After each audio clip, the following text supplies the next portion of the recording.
once again. We are in Uppsala and connecting with Glasgow, and I'm at home with the assistants from kids.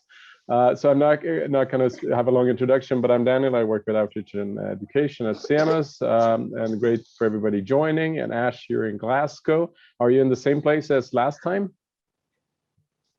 I am. I'm in the same place, but facing a different direction. So just behind me here is the Sky News booth, and then somewhere over there, just as I came in before, they were interviewing John Kerry, the US envoy for climate, I think is his title. He was talking all about green growth and how the solutions that will be there we don't even know about yet. Well, that's what he was about the other week. I'm not hopeful that he's changed his mind. But. Yeah, but that's good. Okay, but let's go. It started. Maybe it's the very important persons, VIPs, that are using up all the Wi-Fi in your spot. It was the same yesterday as well, if you remember. So, but I think it worked fine yesterday, and if we lose you, we'll just pick up where we lost you, and just do this as formally as we did yesterday. But do you want to start us off, Ash, from yesterday, 24 hours of COP? And I've tried to watch as many things as possible, but you've been part of more things, I think. So please go ahead. Yeah, so I was planning to share some pictures, but I'm on the iPad at the moment instead of the laptop because it's running out of power and I can't get the pictures on there. But I can share them tomorrow, or if you're interested, just go to the Twitter feed, and basically everything that I've got to take pictures of has been on Twitter. But yeah, it's been an interesting sort of start. So to begin with, so yesterday was the opening speeches from a lot of the nations, and you can see them online. I just watched them yesterday evening, and it was interesting to see how different prime ministers or presidents speak about the climate crisis. So Joe Biden just talked about jobs and green growth, and how there's going to be lots of new tech that's going to come around, and there's going to be more jobs and sort of like national economic security in that way. That he was very keen to know that it doesn't mean, I guess, the US has been a big fossil fuel producer, and that he doesn't, that his main thing he needs to defend domestically is to make sure that there's going to be enough jobs for the future. So that's what he really pushed in this speech. The amount of times he talked about green jobs, like solar panel and green energy and electric cars, was just, he kept sort of like parroting the same few ideas. Bolsonaro, he attending in person, he had a pre-recorded speech where he said that Brazil has always been part of the climate solution, not the problem, and is committed to avoiding illegal deforestation by 2027. But if he'll just do that by stopping deforestation or by making all deforestation legal, is a kind of like a good legal loophole to still achieve his aims, but without actually making a difference to the environment. India's Prime Minister, Modi, I think is how you say it. So yesterday they agreed to go net zero by 2070, which is the latest of the net zero claims so far. So it's in 50 years, so it's another twice of what I've lived so far. India are aiming to be net zero by then. And I saw some journalists report on this as being so that now 84% of the total emissions are now covered by net 2050 goals, which is good if you look at if you're optimistic about goals, but not so good if you're focusing on sort of action today and what you're going to do in the next 5 years, in the next 3 years. And I've actually been around to the green zone and the more activisty bits yet, but I saw a recording of Greta's speech yesterday, and it was the first time I'd seen her swear on stage with the microphone. So whether that's just a sign of her getting older or a sign of her getting more pissed off, as she put it, I'm not sure. But I think that you can definitely see the sort of anger there between younger groups, like I was saying yesterday, that the youth and the civil society are angry. I think the parents in this path of having COPs, maybe it doesn't work, and it's just that we've just kept trying the same thing.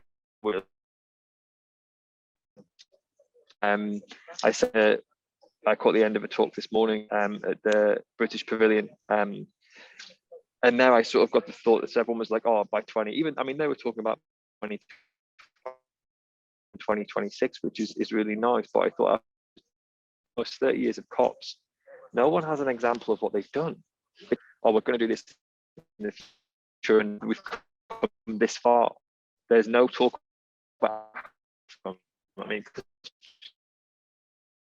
direction, and we've continued to emit. I just think it's quite interesting that after no one has ample, our nation has done X, and it means. I think that was the main speeches from yesterday.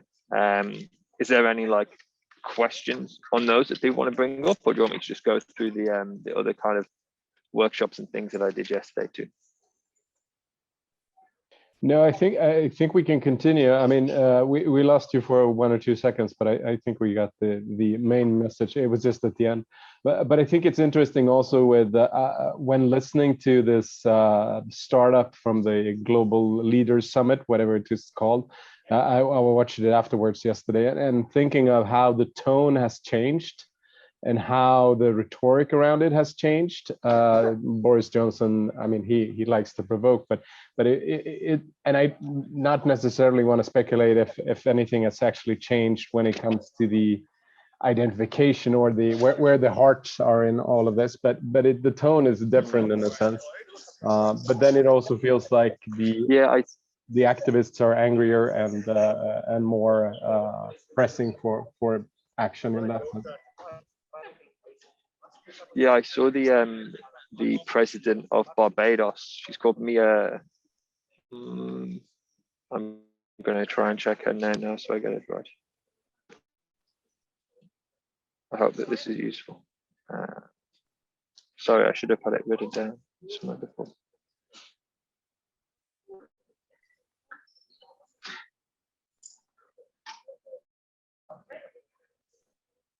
Mia Motley is her name, the president of Barbados, and she gave the best talking about the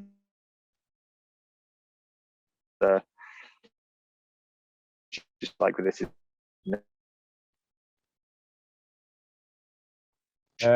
We seem to be losing you, Ash. Maybe we should, because we have, if you turn up your video for a second, and let's see if because you're in the red the section of the internet connection down the screen. So just try to turn off the video and we'll see if it improves. We can at least hear you, and that is the important part. So go ahead. You started something that the Wi-Fi interrupted.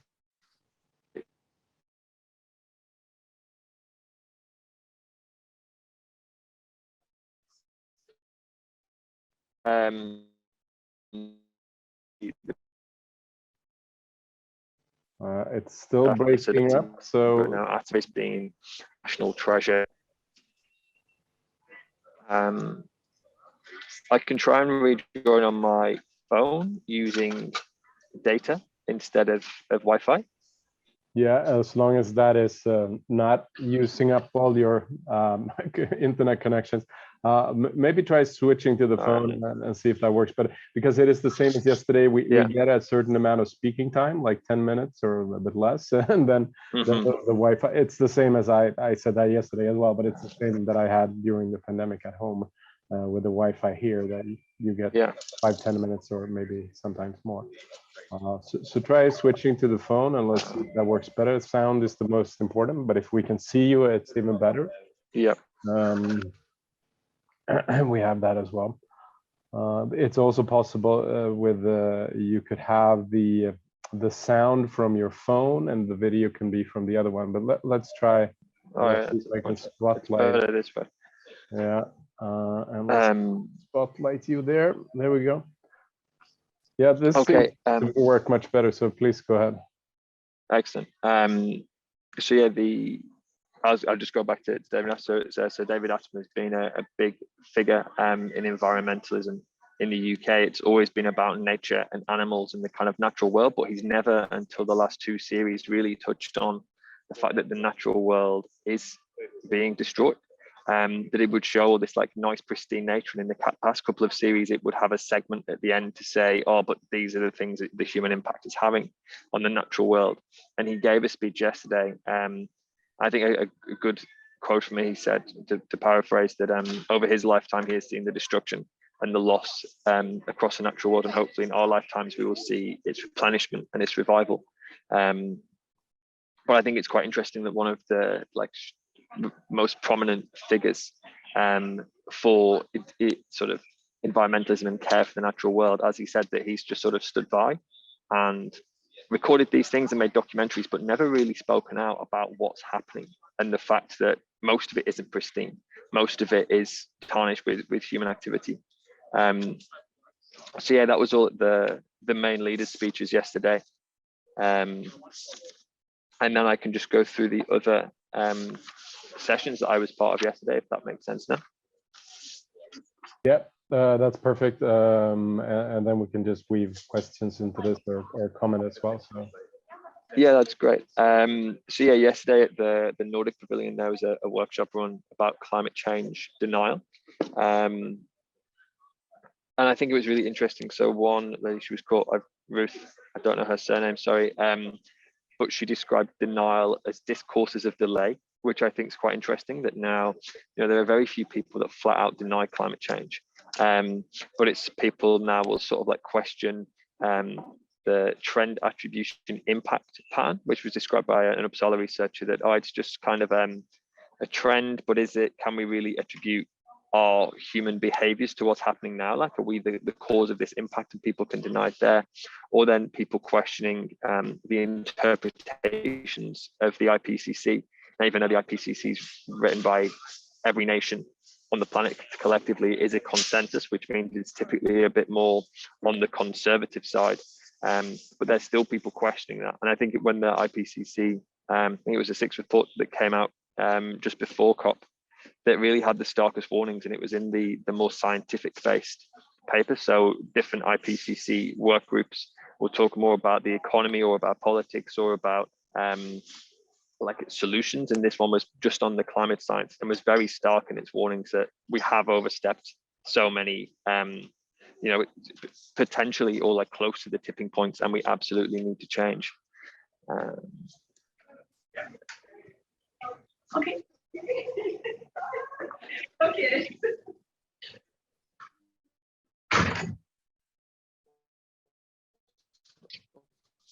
Got some noises going on. So discuss the sort of differences between if someone would fit into that, is based on their politics and on their gender.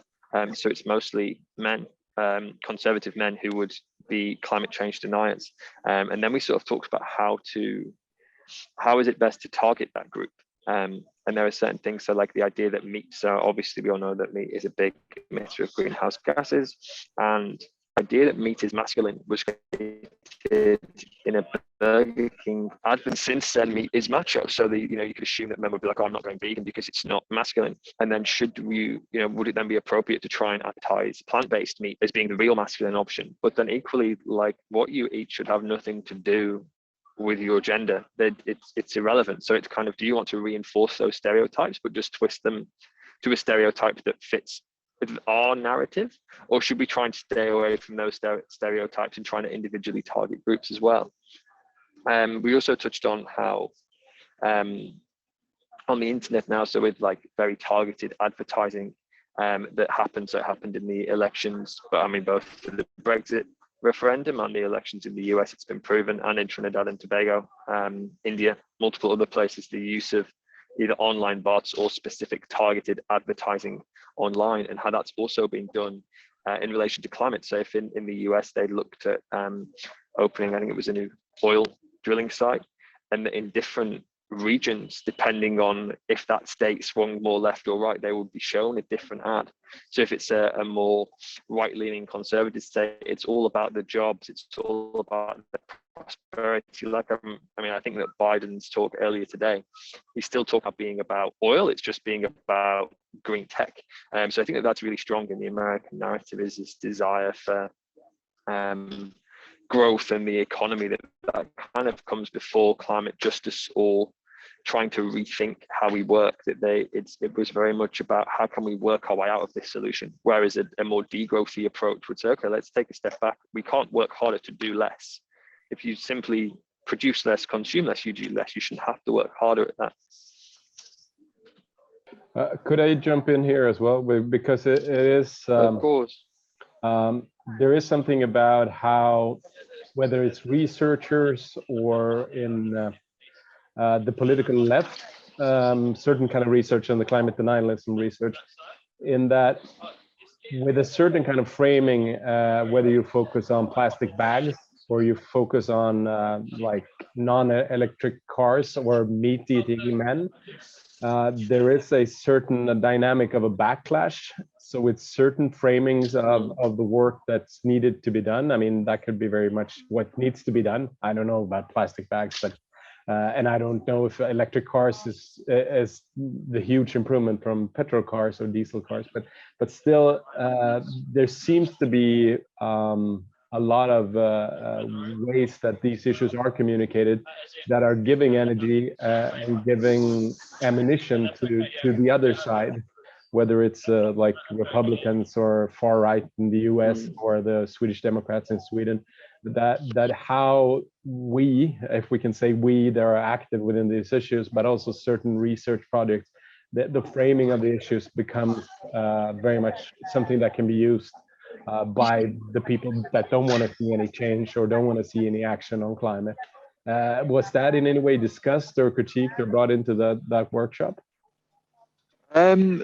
No, so I mean, there was to talk about, because how people behave is so intertwined with their identity that that if it's masculine to eat meat or to drive a car or to travel, that isn't necessarily attached to masculinity, but this idea of being like a young jet setter that wants to go and travel to all these places. It's so many of the things that we appreciate and that are baked into our culture aren't good for the planet, which I guess it comes back down to the session that I saw on Monday, where someone said that we need to sort of break apart our cultural practices and then realign them with ones that are good for nature, because so much of what has become culturally normal or desirable is destructive for the planet. So if that's cars, the food we consume, fast fashion, travel, new technology, that this constant consume, but then how can you break that away from people's ideologies?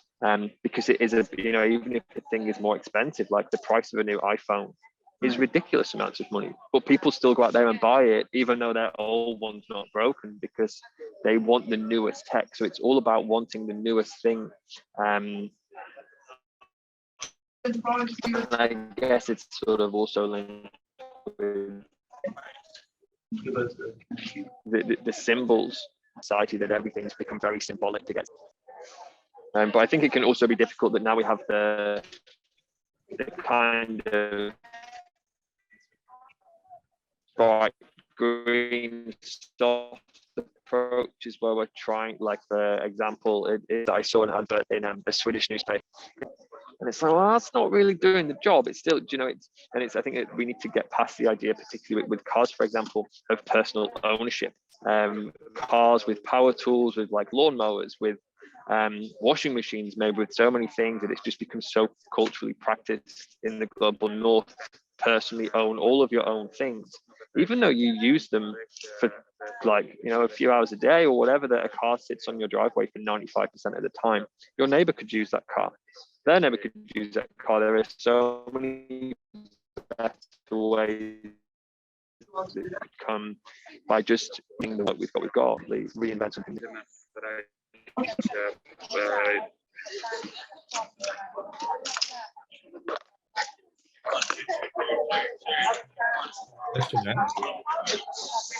I'm just changing over my charging devices to try and make sure my phone doesn't die. Yeah. The phone connection seems to be working better anyways. Okay. Ryan, do you have a comment or a question or something you want to add to this? Yeah, I was just wondering, can you hear me okay, Ash? Yeah, mate, you're coming through perfect. Yeah. Z tego projektu edytowego będziemy zajmowali się, Talk about będziemy przyglądali się wydatkowaniem środków. Oh, now I can't hear you too well. I heard you when you said, "Can you hear me?" But then it went a bit long.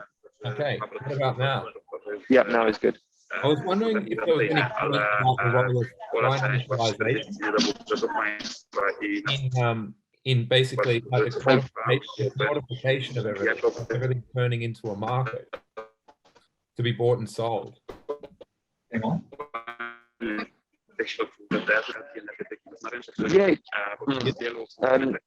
So I attended a session from what they called the Green Climate Fund or the Green Environmental Fund yesterday. And one of the, I mean, so there's, you know, this is all about financing service. And one of the best, I don't know if it was the best understanding their ideologies, but like I saw the way God was thinking when somebody Ash, you're kind of breaking up. You're kind of breaking up in a different way than before. I don't know if you hear me. Ecosystem services. It's not equivalent to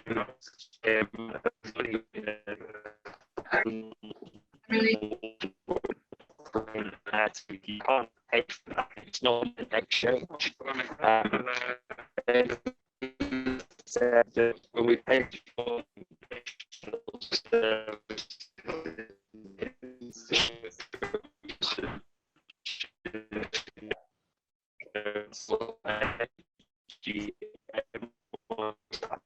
This becomes like an art performance now. Ash, can you hear me? I don't know.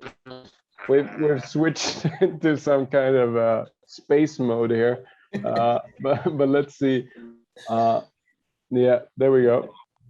Finally, peace. But I think we also kind of, at least from my side here, had like 2 seconds of your question or comment, Ryan. So maybe I'm editing this as well before we post it anywhere. But maybe you want to repeat your question, Ryan, and we'll see if we have Ash coming back here.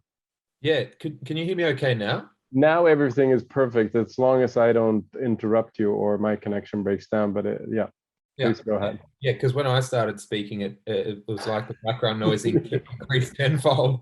Yeah, it's a Zoom sound audio management thing programming they've done. So, but in this format, it works fine. So please go ahead. Yeah, I wanted to ask Ash whether there was any discussion about the the role of financialization. So not just with maybe.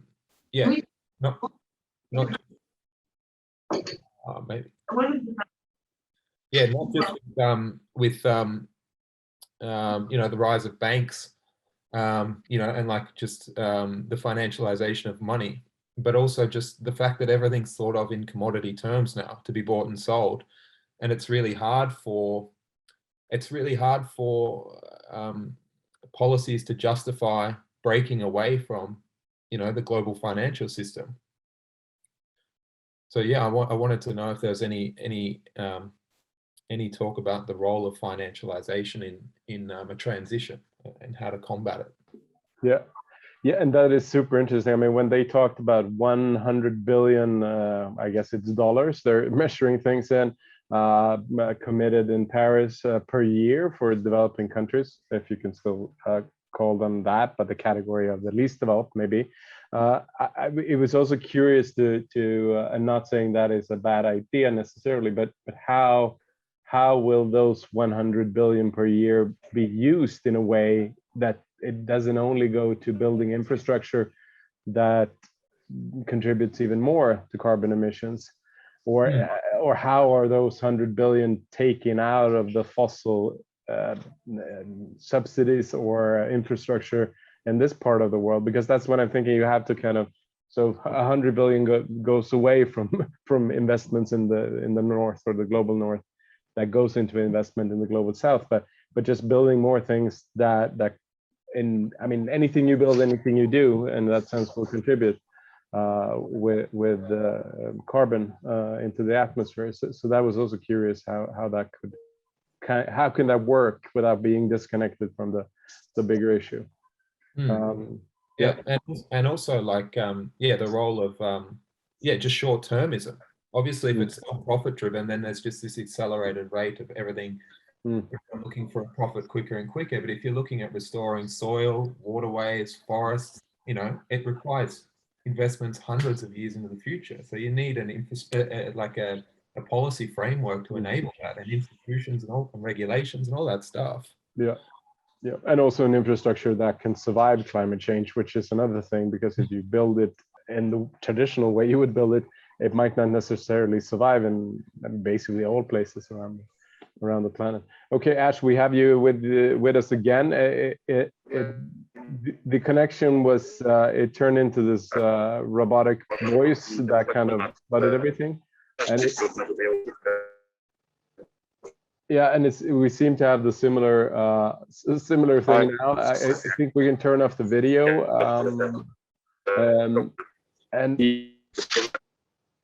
and maybe we can everybody just turn off their videos and see if we can get a sound signal through. This is also part of maybe this is part of like how and I can turn off CEMUS Library as well. I see now we're all in black boxes, and then we can have you center stage here, right? Not Ryan, Ash, sorry. Let's see here. Now CEMUS Library ended up. Okay. So Ash, can you actually hear us? Maybe not.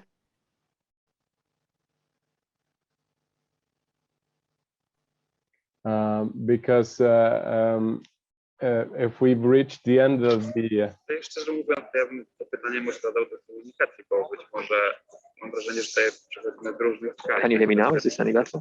Yeah, we hear somebody else really well as well. Okay, so yeah. Maybe I'll go back. I'm going to go back to the corner. Yeah. But yeah, so talking about climate finance, don't know if you heard my point. So the guy who was speaking said, well, you know, people are happy to pay for infrastructure such as transport or energy or water. So why would they not, which is a service that people need. So why would we not pay for ecosystem services? Which to my mindset is quite probably, because then it's sort of like, well, who are we paying?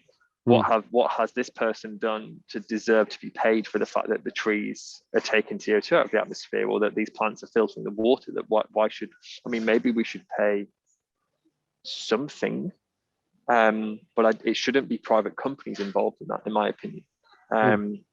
But I think the way, but sitting at this session, it was really interesting that, he asked in the crowd of what continent are different people from, and it had, I'd say at least 70% of the people sitting there were from Africa, all places where, you know, that there's lots of talk of like reforestation projects and various different types of agriculture. And I think that's quite, I find it interesting that often, you know, for myself, I'd be like, oh, financing, why does financing help? Is it that necessary? But I'm not someone who needs the finance. Like in the global north, we will be the givers of finance, who may be critically questioning, why should we pay for this? We shouldn't be paying for ecosystem services. Where does it go?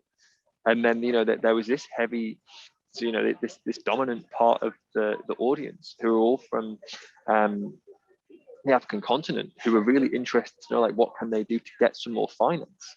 So I think it'd be interesting to speak about financing with people from the global south who really need it. Because I know there's been that $100 billion commitment that was mentioned in 2020. Now I think they've pushed it back to 2023. And I think so, and they were speaking at this session as well about that it's quite difficult to get funding to, I mean, so what they were trying to do here was get money to smallholder farmers to just allow them economically to still do the best practice by the environment, that because they don't have to prioritize making money, so they can stay small, they can do like an agroforestry model instead of going larger. So it's sort of subsidizing them so that they can afford to do the right thing. But the difficulty that they said that they really had was getting money to the right people, because there's so much sort of back-end infrastructure and documentation and admin that kind of needs to happen when you're dealing with official flows of cash. So to try and find a way to like unionize in a way all of these different small holders in so many different places, and then get the money to them directly that can still be traced, that can still say, you know, if you're an investor or a donator or whatever, you've given this money and it's gone to here. But the people that it really needs to get to, it can be quite difficult to get them registered and on the paper side of things. But I think that in climate finance, there's quite a bit more going on over the next few days. So I'll try and attend some talks on that. But even then, so being at COP, I feel like the talks, you can go to a talk with the same title, but if it's one pavilion or the other, you will get a vastly different understanding and point of view on what this theme should be.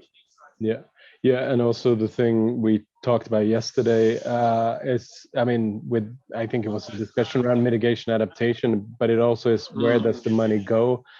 Is it like building huge seawalls out of concrete and steel, and that's a different emissions kind of category than supporting local farmers in planting the kind of trees or the kind of vegetation that they might benefit from in other ways, or wetland restoration.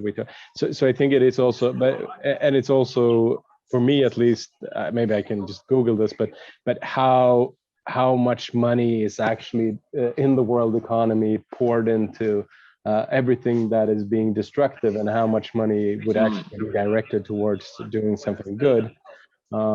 Because this money sounds like a lot, but it's not in the context of like everything else. Yeah, and I think with that you know, the majority, the way that I think that financing for adaptation is essential, particularly in the global south. But financing for mitigation, I mean, like the reason that most of emissions happen globally is because a minority of people in the global north have too much money that we then spend on not things that we need to survive, but on consumerist practices, if that's flying, driving cars, purchasing clothes, purchasing lots of red meat. And it's so in some ways, but I think that it's, so I said it'd be interesting to get a perspective of people from the global south. So I think in the global north, you kind of question this financing of what's it going to, who and to why. And then maybe people more in the global south would be like, we need financing. And I think that's a perspective that I don't have at the moment, which I'll try and get over these following weeks, and then get back to you with a more concrete answer of this sort of giving side, which, I mean, people are always, you know, quite critical of the use of carbon offsets or for philanthropy of businesses or wealthy individuals. I think it's right to be critical of them, but then, you know, the money that who's receiving this money that these companies or individuals give really benefit from it. I think it might be interesting to hear of the differences in the way that people are thinking on the giving and receiving ends of those cash flows. Yeah, and I think also CEMUS have two fairly new contacts of people that just reached out to CEMUS, that one person who worked in a bank before and one researcher. So maybe this is something we can come back to next week as well, trying to figure this out and maybe do those Google researches. I don't know, Ryan, if you're more knowledgeable in this area than we are, but we can come back to this as well in discussions next week, perhaps. All I can say is that I would like to be. Yeah, but we all like to be more knowledgeable. But this format now seems to work with everybody's Wi-Fi, which is more of a podcast format. But I think this is much better that we can do this. Yesterday, that was the last time. What is happening now? Because the next time we're connecting is on Thursday, so there's 48 hours until then, roughly. So Ash, what is on your agenda, and what is happening at COP? So there's a sort of Nordic youth social this evening. Will be quite nice, because I feel I'm very much just kind of like flitting around and don't really know anyone. So it would be great to be able to meet some other people from the Nordic delegations and hope to meet some others. I've just been in contact as well with a woman called Grace, who I used to teach in the CCL course. She's from the Pacific Islands. Yeah. And she's given me some contacts and a phone number of someone who's from the Fiji delegation. So I'm going to go and chat to them. Hopefully I can record my conversation with them as well, so that you guys can get it straight from their mouths instead of my interpretation of what they say. And I'm thinking, because I've not got anything super booked in the diaries for talks today and tomorrow, so I'm thinking about heading into the green zone to see what's going on there, because this is all very corporate and polished. but it'd be good to see the other side of the coin. I did intend to do that this morning because there's massive queues. So the queue this morning to get in will be for about an hour and a half to 2 hours. And there have been quite a lot of complaints about this. So I thought, I'll just go to the green zone. And then I went around the side and thought I was doing the security check to the green zone until I realized I was stood about a meter away from Al Gore. And that's when I realized that I was taking the VIP express route into the session. Which was I kept expecting to be told to leave, but somehow I didn't. And then I walked through the hotel with all the fancy people eating their nice hotel breakfast, and I got in the back way. So I think that's what I'll be doing from now on, which is good. Yeah, well, maybe that's the way you learn how the system works. I think also, I mean, great if you have the time to do these short video interviews that you talked about now and we talked about before. Because I think this format without the video makes actually the internet connection work, but also if we have a video to start us off or an interview that we can intersect in the middle of this, that would be perfect. But I think just talking about this is much better than actually we've seen each other before, so we know how we look. But I think that's great for today. Unless there's other things you want to add, I'll keep there. There's an interesting thing happening right now after lunch from the official COP YouTube. There is some kind of glacier poet event that's happening on YouTube, so we'll broadcast that in CEMUS Library, and a ton of other things as well. So. But thanks Ash, and thanks Ryan for joining. And I can say one thing first. Yeah, please go ahead. I was just going to say, Ash, because I'm from Australia, and I just saw this morning that the Fiji Prime Minister handed the Australian government, the Australian Prime Minister Scott Morrison, a blueprint for Fiji's climate transition plan, saying you could follow us if you need the guidance. You could follow us if you need guidance on what to do for policy. So I would love to hear what someone from Fiji had to say about that. Okay, great. I'm thinking, knowing that you're Australian, try and find the speech from the president of Samoa, because she was talking and then the camera cut to Scott Morrison and he just looked like he wanted the ground to swallow him up and take him away, because I mean you can't feel great being Scott Morrison sitting in that room with all those people. But yeah, I'll speak to the guys from Fiji about that and see what they say. Yeah, thanks for the tips on it. Yeah, no worries. Yeah, I can also do this from CEMUS Twitter to just the different, maybe younger people at COP and other from not this part of the world. I can just send that in a tweet to you as well, Ash, with them kind of acted, so you can connect with them, or you can follow them and maybe find one or two of those people as well. That's perfect. But 48 hours that passes quickly as well, so we have more time. So thanks again, everybody, and keep up the good work, and we'll join again on Thursday online and in CEMUS Library and in Glasgow. So thanks, everybody. Cool. See ya.